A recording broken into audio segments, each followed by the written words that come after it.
In this tutorial, we're going to take a look at how you can create rolling film credits in Adobe Premiere Pro. So in your project, take your text tool by pressing here or pressing the T button on your keyboard and make a text frame in which you will enter your film credits. I have already prepared my film credits I want to add here, so I'm just going to paste them into my text frame here. Now, what you can do, if you have this one selected, go to the Properties window, whichever isn't visible, go to Window and then select Properties here. Here you can change your text. You can change everything about it. I'm just going to put it in the middle and then also align it to the middle of my composition. And now I have my film credits here.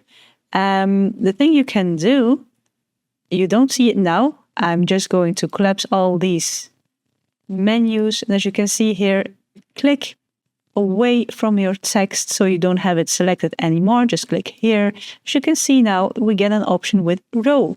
And roll creates a rolling animation for us. So first, let's start off screen and end off screen.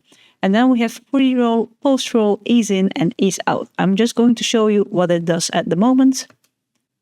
As you can see, it rolls up, but it's quite fast. You can extend your text layer here, which will make your text appear slower.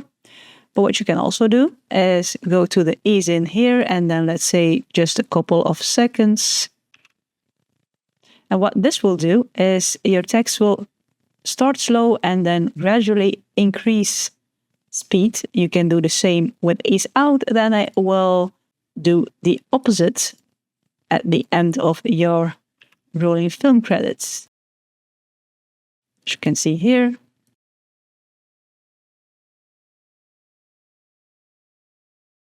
Just like that. And with starting and ending off screen means that you don't see it in the beginning, but it gradually goes up and you don't see it when it's finished. So you can adjust the speed also by enlarging or making your text layer in your timeline longer, then it will slow down the speed of your rolling text credits. You can also have an intro duration, and the outro duration is also adjustable here. But that's how you can easily create rolling film credits in Adobe Premiere Pro. Let me know in the comments below if you liked this video. Be sure to press the thumbs up button if you did. Press the subscribe button if you want to see more of my videos. I have new tutorials going live every week. And for now, thank you for watching my video. Stay creative, and I hope to see you in the next one.